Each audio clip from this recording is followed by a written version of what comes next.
Hello दोस्तों, नमस्कार। Blender Hindi channel पर आपका स्वागत है। इस चैनल पर हम सीखेंगे ब्लेंडर सॉफ्टवेयर को यूज़ करना 3D मॉडल्स बनाने के लिए, स्कल्पटिंग करने के लिए और मॉडल्स को एनिमेट करने के लिए। दोस्तों, आप जानते होंगे या शायद ना भी जानते हो, ब्लेंडर एक फ्री और ओपन सोर्स सॉफ्टवेयर है 3D मॉडलिंग करने के लिए और एनिमेशन के लिए। ये फ्री है बिल्कुल। इसे इस्तेमाल करना भी फ्री है, सीखना भी फ्री है, शेयर करना भी फ्री है और अगर आप अपने बिजनेस के लिए इसका यूज़ करना चाहें तो वो भी फ्री है। तो बेझिझक आप इसका इस्तेमाल कर सकते हैं किसी भी काम के लिए। तो अगर आपको ट्यूटोरियल्स पसंद आए तो आप लाइक, सब्सक्राइब और शेयर करना ना भूलें कृपया। तो दोस्तों, हम इन ट्यूटोरियल्स में आपको ब्लेंडर किस तरह यूज़ करना है ये तो सिखाएंगे ही, साथ ही टिप्स और ट्रिक्स भी सिखाएंगे, शॉर्टकट्स भी सिखाएंगे और अगर कोई एक्स्ट्रा जानकारी होगी तो वो भी शेयर करेंगे। तो साथ बने रहिए आप। गला थोड़ा ख़राब हो रहा है, माफ़ कीजिएगा। तो सबसे पहले हमें क्या करना है, ब्लेंडर इंस्टॉल करना है।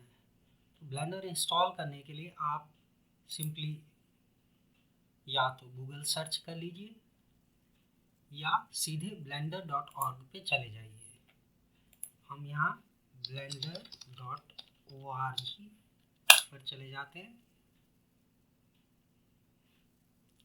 यहाँ आपको डाउनलोड ब्लेंडर बटन मिलेगा, इस पर आप क्लिक करेंगे तो आपको ऑप्शन मिल जाएंगे कि आप किस ऑपरेटिंग सिस्टम के लिए ब्लेंडर डाउनलोड करना चाहते हैं। तो बाय डिफ़ॉल्ट ये विंडोज़ का इंस्टॉलर डाउनलोड करेगा।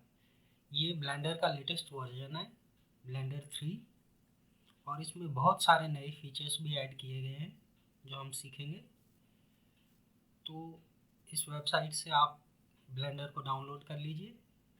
अगर आप चाहें तो रिक्वायरमेंट्स भी देख सकते हैं कि आपका पीसी किस तरह का होना चाहिए। ये देखिए, हार्डवेयर रिक्वायरमेंट्स यहाँ है।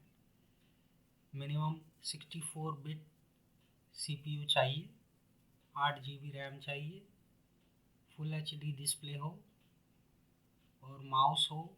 ट्रैक पैड या पेन टैबलेट ना भी हो तो भी चलेगा, लेकिन माउस होना चाहिए। ग्राफिक्स कार्ड अगर आपके पास है तो बहुत अच्छा है, अगर नहीं भी है, जैसे आप AMD का मान लीजिए राइजन CPU यूज़ कर रहे हैं अपने कंप्यूटर में, तो उसमें बिल्ट इन ग्राफिक्स आते हैं, वो भी चलेगा। मेरे पास भी वही है, तो ऐसी कोई प्रॉब्लम नहीं है। ग्राफिक्स कार्ड परफॉर्मेंस बहुत अच्छी कर देता है, लेकिन सीखने के पर्पज़ से आप इनबिल्ट ग्राफिक्स कार्ड वाला CPU भी यूज़ कर सकते हैं।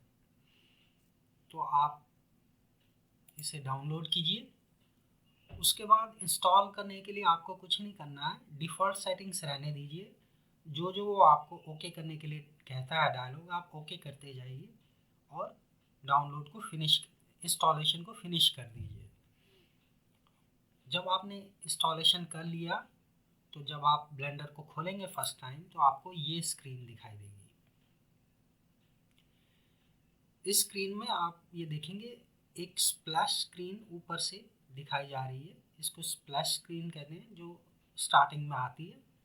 यहाँ पे राइट साइड में आपको ब्लेंडर का वर्जन दिखाई देगा। तो अगर पुराना वर्जन पड़ गया हो तो आपको ये याद दिलाएगा कि आप अपडेट कर लें। इसके बाद नीचे कुछ ऑप्शंस हैं। लेफ़्ट साइड में न्यू फाइल क्रिएशन के ऑप्शन हैं। तो अगर आप चाहें तो यहाँ से एक जनरल फाइल ओपन कर सकते हैं, ब्लैंक फाइल, या अगर आप वीडियो एडिटिंग का प्रोजेक्ट करना चाहते हैं तो डायरेक्ट वीडियो एडिटिंग के एडिटर में चला जाएगा यहाँ से। और इधर कुछ लिंक्स हैं, जैसे मैनुअल है तो ये हेल्प मैनुअल है। अगर आपको किसी चीज़ में आप अटक गए हैं तो हेल्प मैनुअल देख करके आप होपफुली पता कर सकते हैं कि कैसे सिचुएशन से निकला जाए। तो ये तो रहा स्प्लैश स्क्रीन। अब इसके बाहर आप कहीं भी क्लिक करेंगे तो ये गायब हो जाएगा। ये गायब हो गया। अगर आपको किसी वजह से इस स्प्लैश स्क्रीन की ज़रूरत दोबारा पड़ गई तो आप सिंपली यहाँ टॉप लेफ्ट में जाइए, ये ब्लेंडर का आइकॉन है, इस पर क्लिक कीजिए और स्प्लैश स्क्रीन पे क्लिक कीजिए और ये फिर से आ जाएगा। एक यूज़फुल फीचर है जो कि स्क्रीन पे जो clicks, mouse clicks, button clicks होते हैं उनको रिकॉर्ड करता है। तो ये मैंने आपके लिए इंस्टॉल कर लिया है। तो जब भी मैं कोई बटन क्लिक करूँगा तो यहाँ लेफ़्ट साइड में आपको दिखाई देगा कि मैंने क्या प्रेस किया है। जैसे अभी मैंने M प्रेस किया तो ये बताएगा कि हमने M की प्रेस की है। तो ये आपके लिए काफ़ी हेल्पफुल होने वाली है। माउस क्लिक करने पर भी ये बताएगा कि कौन सी साइड का माउस बटन क्लिक किया गया है। तो ये आपकी हेल्प के लिए है ताकि आप देख सकें कि एक्चुअली मैं क्या कर रहा हूँ। बोलता तो मैं रहूँगा ही, लेकिन ये भी हेल्प करेगा ये जानने में कि करंटली स्क्रीन पे हो क्या रहा है। तो दोस्तों शुरू करते हैं फिर। सबसे पहले देखते हैं कि ये स्क्रीन जो है इसमें क्या क्या है। शुरुआत में आपको ये काफ़ी कॉम्प्लिकेटेड, काफ़ी डिफ़िकल्ट या कंफ्यूजिंग भी लग सकता है, लेकिन घबराइए नहीं। बहुत से लोगों ने सीखा है, आप भी सीख जाएंगे। जैसे जैसे आप इस्तेमाल करते रहेंगे वैसे वैसे आसान होता जाएगा। इसके अलावा हम भी हैं और गूगल बाबा भी है, तो कोई प्रॉब्लम आने वाली नहीं है। तो ये ब्लेंडर स्क्रीन जो है ये कई भागों में बटी हुई है। जैसा कि आप देख सकते हैं यहाँ मेन एरिया, जो ये इतना बड़ा एरिया है, इसको कहते हैं व्यू पोर्ट। यहाँ पर आप मॉडलिंग करते हैं, 3D ऑब्जेक्ट्स बनाते हैं, यहाँ पर ही ज़्यादातर काम होता है। टॉप राइट में आपको ये एक आउटलाइन सी दिखेगी, ये ऑब्जेक्ट्स की आउटलाइन है। ये बताता है कि हमारे सीन में क्या क्या चीज़ें हैं। तो इसमें टॉप पे एक कलेक्शन होता है, ऑब्जेक्ट्स का जो ग्रुप है उसको कलेक्शन बोलते हैं। सीन कलेक्शन डिफ़ॉल्ट है जो कि एक पूरे सीन को रिप्रेजेंट करता है। उसके नीचे एक कलेक्शन नाम से कलेक्शन है। तो इस कलेक्शन को आप डबल क्लिक करके आप इसका नाम चेंज कर सकते हैं, कोई प्रॉब्लम नहीं। ये कलेक्शन जो है इसके अंदर ऑब्जेक्ट्स हैं, सीन के पार्ट हैं। तो जैसे अभी हमारे सीन में 3 चीज़ें हैं। एक तो कैमरा है जो कि ये है, और ये देखिए इस पे क्लिक करते ही ये कैमरा हाईलाइट हो गया यहाँ पर। और अगर आप यहाँ भी क्लिक करेंगे तो सीन में ऑब्जेक्ट हाईलाइट हो जाएगा। तो दूसरी चीज़ है हमारे पास क्यूब, जो कि ये बीच में पड़ा हुआ बॉक्स जैसा है। तीसरा है लाइट, ये एक लैंप हमारे पास है। तो ये टॉप राइट का जो पेन है ये हमें बताता है कि हमारे सीन में ऑब्जेक्ट्स कौन कौन से हैं। इसके नीचे जो है वो है प्रॉपर्टीज का पेन। तो इसमें बहुत सारे हमारे पास टैब्स हैं जो कि अलग अलग चीज़ों की प्रॉपर्टीज हैं। इसे आप सेटिंग्स भी कह सकते हैं। तो ये सारे टैब्स हम आपको यूज़ करना सिखाएंगे बाद में। इसके अलावा नीचे है हमारे पास टाइमलाइन, जो कि एनिमेशन बनाने के काम आती है। तो ये 3 मेजर हमारे पास रीजन हैं। इसके अलावा हमारे पास ये ऊपर एक मेन्यू है बहुत लंबी, जिसमें कि नॉर्मली जो सॉफ्टवेयर में आपको दिखता है file menu, edit menu, etcetera. इसके अलावा भी और काफ़ी मेन्यूज़ हैं। दोस्तों अगर मान लीजिए आपने ये विंडो छोटी कर रखी है तो इसमें कुछ ऑप्शंस गायब हो जाएंगे, छुप जाएंगे। तो इसके लिए आपको क्या करना है कि आप मिडिल क्लिक कीजिए और उसके बाद ड्रैग कीजिए लेफ्ट या राइट, तो आपको ये जो छुपे हुए ऑप्शंस हैं वो दिख जाएंगे। ठीक है, ये मुझे याद आ गया अचानक, तो मैंने सोचा आपको बता दूं, क्योंकि ऐसा बहुत बार होगा कि आप किसी एक पार्ट को काफ़ी बड़ा कर देंगे और बाकी पार्ट्स उसकी वजह से छोटे हो जाएंगे, तो ये चीज़ें छिप सकती हैं। तो आपको इसका ध्यान रखना है कि किस तरह से उनको दोबारा से विजिबल करना है। एक दूसरी चीज़ जो याद रखने लायक है वो है ये छोटे से एरोज जो आपको जगह जगह पे दिख जाएंगे। जैसे यहाँ टॉप राइट के पास आपको एक छोटा सा एरो दिख रहा है, फिर यहाँ नीचे टाइमलाइन में राइट साइड में आपको एक छोटा सा एरो दिखेगा। इसके अलावा टाइमलाइन के लेफ्ट में आपको एक छोटा सा एरो दिखेगा, यहाँ बिल्कुल लेफ्ट में बॉटम के पास। और आप इन एरोज को क्लिक करके टूल बार्स जो इनसे लिंक्ड हैं वो टूल बार्स आप खोल सकते हैं। तो मैंने अभी टॉप राइट में छोटे से एरो को क्लिक करके ये टूल बार खोल लिया। ये जो टॉप राइट वाली, ये जो राइट साइड वाली टूल बार है, इसको खोलने का एक और तरीका है, वो है एन की। आप एन दबाएंगे तो ये टूल बार खुल जाएगा, और इसको वापस बंद करने के लिए दोबारा से आप एन दबाइए तो ये बंद हो जाएगी। इसी तरह लेफ्ट साइड में भी आप टूल बार देख रहे होंगे। ये टूल बार आप टी बटन को दबाकर छुपा भी सकते हैं और टी बटन को दबाकर ही दोबारा वापस भी ला सकते हैं। ये दो मेन टूल बार्स हैं, टी वाली लेफ्ट में और एन वाली राइट में। अब मैं आपको सिखाता हूं कि जो एरियाज हैं उनको मैक्सिमाइज कैसे करें। जैसे मान लीजिए अभी हमारे पास हाफ एरिया जो है व्यू पोर्ट का है और बाकी हाफ एरिया ये प्रॉपर्टी बार और ये कलेक्शंस ने घेर रखा है। अब हम व्यू पोर्ट को बड़ा करना चाहते हैं, तो आपको चाहिए कि पहले तो आपका माउस जो है वो व्यू पोर्ट में होना चाहिए। उसके बाद आप कंट्रोल के साथ स्पेस बार दबाइए और ये व्यू पोर्ट मैक्सिमाइज हो जाएगा। अब आप इसको छोटा करना चाहते हैं तो फिर से कंट्रोल स्पेस बार दबाइए और ये वापस उतना ही हो जाएगा।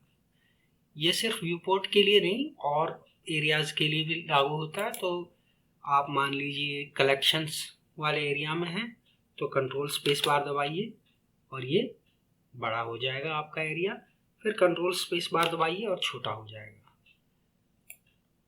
तो ये इन्हें मैक्सिमाइज करने का तरीका है।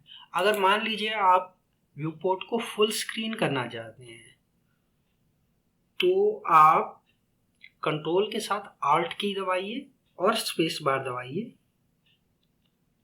तो ये फुल स्क्रीन हो जाएगा। वापस लाने के लिए भी आपको कंट्रोल आल्ट और स्पेस बार दबाना पड़ेगा और वापस आप फिर से उसको छोटा कर देंगे। तो आई होप आपको अभी तक जितना बताया गया है उतना समझ आ रहा होगा। कमेंट्स आप कोई लिखना चाहें तो ज़रूर लिखिएगा। मेरा बताने का तरीका आपको कैसा लग रहा है, कोई कमियां रह गई हैं, कोई सजेशन है तो ज़रूर बताइएगा।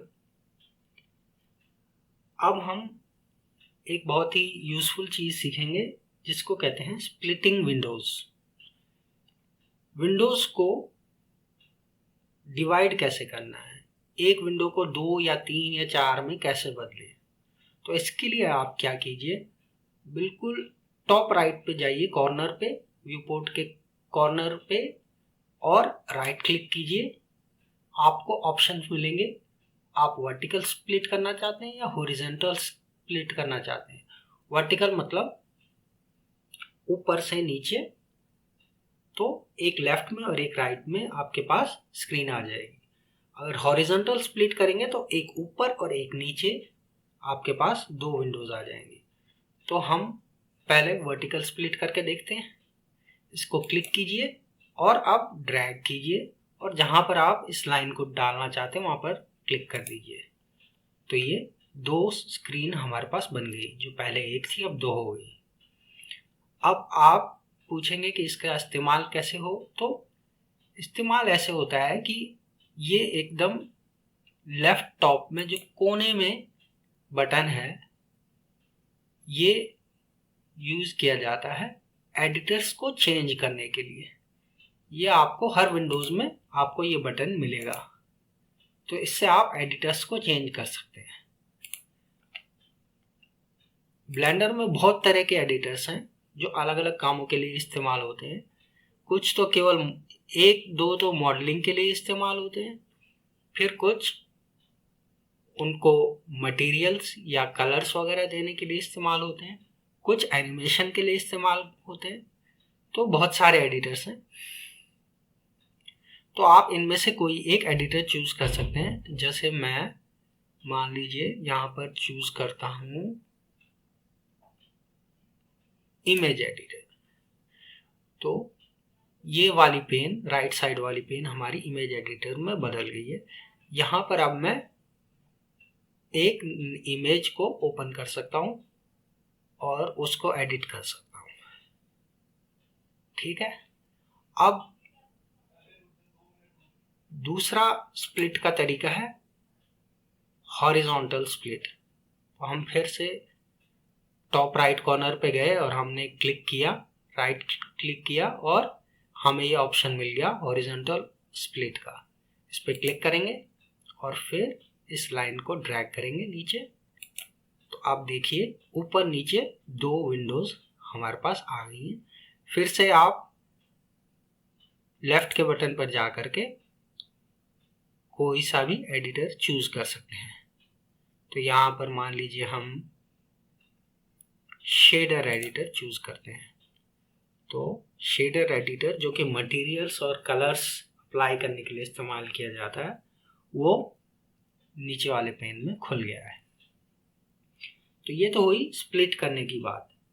अब मान लीजिए आप इनको ज्वाइन करना चाहते हैं, यानी कि आप चाहते हैं कि ये जो 2 विंडोज़ हैं इनमें से केवल एक रह जाए। तो कैसे करेंगे? आप इनके बीच की जो लाइन है, जो डिवाइडर है, उस पर राइट क्लिक कीजिए और उसके बाद ज्वाइन एरियाज को सेलेक्ट कीजिए। अब जिस तरफ तीर का मुंह है उस तरफ वाला गायब हो जाएगा और जिस तरफ तीर का पिछला हिस्सा है वो वाला पेन रह जाएगा। तो अभी तीर का पिछले वाला हिस्सा नीचे की ओर है, तो नीचे वाला विंडो रह जाएगा, यानी कि शेडर एडिटर हमारे पास बच जाएगा। तो हम क्लिक करते हैं और देखिए शेडर एडिटर सिर्फ बचा है हमारे पास।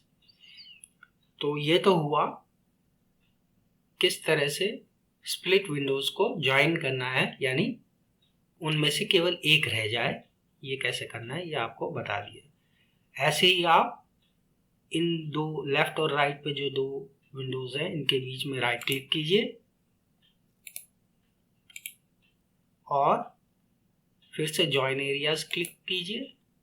और अब हम चाहते हैं कि सिर्फ व्यू पोर्ट हमारे पास बचे जो कि लेफ्ट साइड में है। तो तीर का निशान दूसरी तरफ पॉइंट करना चाहिए। तो अब तीर के पिछले हिस्से की तरफ व्यू पोर्ट है, तो हमारे पास जब हम क्लिक करेंगे तो हमारे पास व्यू पोर्ट ही बचेगा। तो लेफ्ट क्लिक किया और देखिए अब सिर्फ व्यू पोर्ट बचा है।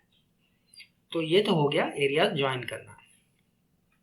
अब एक बार फिर से हम टॉप राइट कॉर्नर पर जाते हैं, राइट क्लिक करते हैं और एक वर्टिकल स्प्लिट करते हैं। हमारे पास 2 विंडोज आ गई। इसको राइट साइड वाली विंडो को हम शेडर एडिटर में चेंज कर देते हैं। अब मान लीजिए हम चाहते हैं कि ये जो शेडर एडिटर है अभी ये राइट साइड पे है, इसको लेफ्ट पे ले जाएं और जो व्यू पोर्ट वाला है जो कि अभी लेफ्ट में है, इस व्यू पोर्ट वाली विंडो को राइट साइड में ले जाएं। तो इसके लिए हमें करना पड़ेगा स्वैप। तो स्वैप करने के लिए भी इन दोनों के बीच में जो डिवाइडर है उस पर राइट क्लिक कीजिए और स्वैप एरिया सबसे लास्ट वाला ऑप्शन है, इस पर क्लिक कीजिए और देखिए जो लेफ्ट वाला विंडो था वो राइट में चला गया, जो राइट वाला विंडो था वो लेफ्ट में चला गया।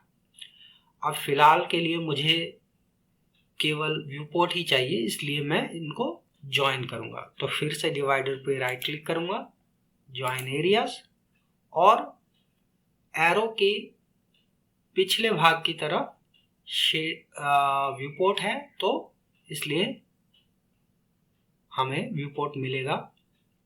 तो लेफ्ट क्लिक किया और हमारे पास सिर्फ व्यू पोर्ट बचा।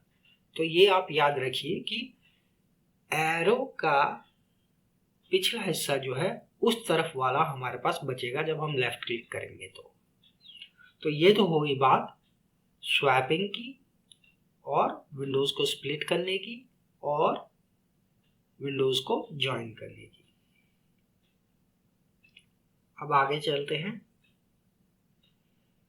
मान लीजिए आप चाहते हैं कि कोई विंडो इंडिपेंडेंट हो जाए, तो उसको कहेंगे विंडो पॉपअप हो गई। जैसे पॉपअप आते हैं ना, कई बार एडवर्टाइजमेंट के पॉपअप्स आपके पास आ जाते हैं। आप जब गूगल वगैरह पे सर्च करते हैं, किसी वेबसाइट पर जाते हैं, तो ऊपर से एक विंडो खुल जाती है, तो उसे पॉपअप कहते हैं। तो आप अगर चाहते हैं कि मान लीजिए ये व्यू पोर्ट विंडो पॉपअप हो जाए, तो उसके लिए आप शिफ्ट को होल्ड कीजिए, लेफ्ट क्लिक कीजिए कॉर्नर पे और ड्रैग कीजिए।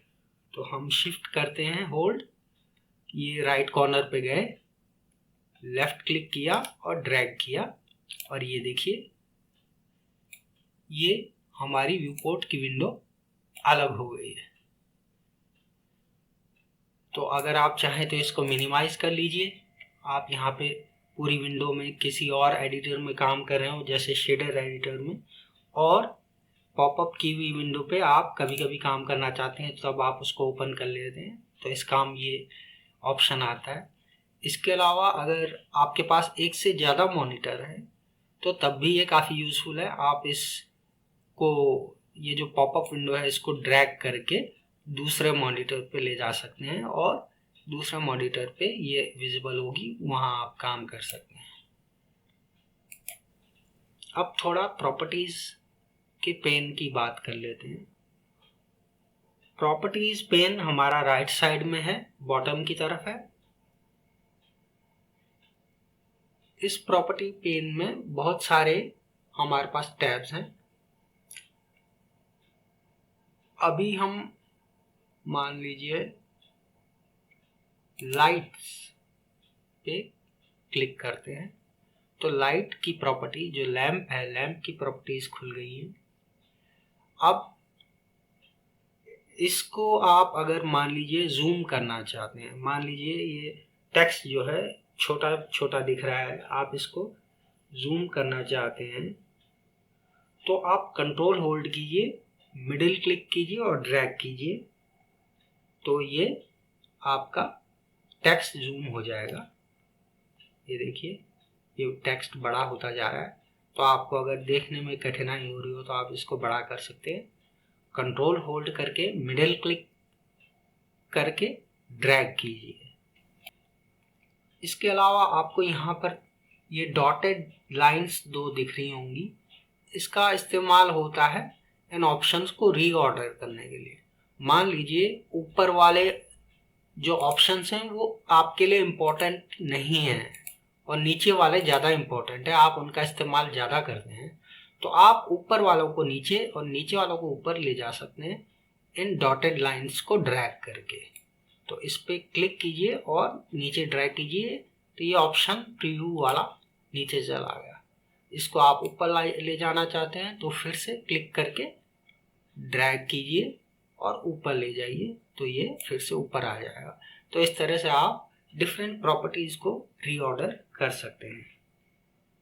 लेफ्ट क्लिक और उसके बाद ड्रैग। अगर आप मान लीजिए सब कुछ जूम करना चाहते हैं, सब कुछ ज़्यादा बड़ा देखना चाहते हैं, तो आप एडिट मेनू में प्रेफरेंसेस में जाइए और यहाँ पर आप इंटरफेस पर जाइए और डिस्प्ले के नीचे ये जो रिजोल्यूशन स्केल है इसको आप ज़्यादा बड़ा कर सकते हैं, जिससे कि आपको हर चीज़ बड़ी दिखाई देगी। मैं तो इसको डिफ़ॉल्ट यानी 1 पे रखना चाहता हूँ, आप चाहें तो आप इसको बढ़ा सकते हैं। और जब भी आप प्रेफरेंसेस कोई चेंज करें तो यहाँ बॉटम राइट कॉर्नर में जो मेनू है इसमें जा कर के सेव प्रेफरेंसेस क्लिक करना न भूलें, ताकि आपने जो भी चेंज किया है वो सेव हो जाए। नहीं तो अगली बार आप फिर से बैक हो जाएंगे, अगली बार आपकी जो प्रेफरेंस थी वो आपको नहीं मिलेगी। इसलिए यहाँ पे आप कोई भी सेटिंग चेंज करें तो उसको सेव ज़रूर करें। एक और चीज़ जो बहुत यूज़फुल है वो है आपका वर्क स्पेस कैसे सेव किया जाए। वर्क स्पेस मतलब मान लीजिए आपने राइट कॉर्नर पर जा करके राइट क्लिक किया और एक वर्टिकल स्प्लिट किया और अब आपके पास 2 विंडो हो गई। आपने राइट वाली विंडो में शेडर एडिटर लोड कर दिया है। अब आप चाहते हैं कि जब भी आप ब्लेंडर खोलें तो आपको यही सेटिंग मिले, यानी लेफ्ट साइड में व्यू पोर्ट हो और राइट साइड में शेडर एडिटर हो। ये आपकी आदत आप बनाना चाहते हैं, तो उसके लिए आप फाइल मेनू में जाइए और नीचे क्विट बटन से पहले डिफ़ॉल्ट्स बटन होगा, इस डिफ़ॉल्ट ऑप्शन पे सेव स्टार्टअप फाइल का ऑप्शन आप चूज़ कीजिए और ओके कर दीजिए। अब आपकी ये सेटिंग सेव हो गई है। अब नेक्स्ट टाइम जब भी आप ब्लेंडर खोलेंगे तो आपको लेफ्ट साइड में व्यू पोर्ट और राइट साइड में शेडर एडिटर मिलेगा। आप कोई भी किसी भी तरह का लेआउट आप सेट कर सकते हैं और फिर फाइल मेनू में डिफ़ॉल्ट्स में जा करके सेव स्टार्टअप फाइल को चूज़ कीजिए और आपकी सेटिंग सेव हो जाएगी। तो आइए इसको चेक करके देखते हैं। पहले फाइल में जाकर क्विट करते हैं और आप दोबारा से ब्लेंडर खोलते हैं। लोड हो रहा है और देखिए हमारी जो सेटिंग थी वो सेव हो रखी है। हमें लेफ्ट साइड में व्यू पोर्ट मिल रहा है और राइट साइड में शेडर एडिटर मिल रहा है। तो दोस्तों ये था ब्लेंडर का इंट्रोडक्शन। मुझे आशा है कि आपको समझ आया होगा जो मैंने बताया और आपको आसान लगा होगा और पसंद भी आया होगा। अगर आपको पसंद आया है तो लाइक, सब्सक्राइब और शेयर ज़रूर कीजिए। इससे मुझे उत्साह मिलेगा और आपके लिए ऐसे ही यूज़फुल, हेल्पफुल वीडियोज़ मैं बनाता रहूँगा। तो मिलते हैं अगले वीडियो में, तब तक के लिए नमस्कार।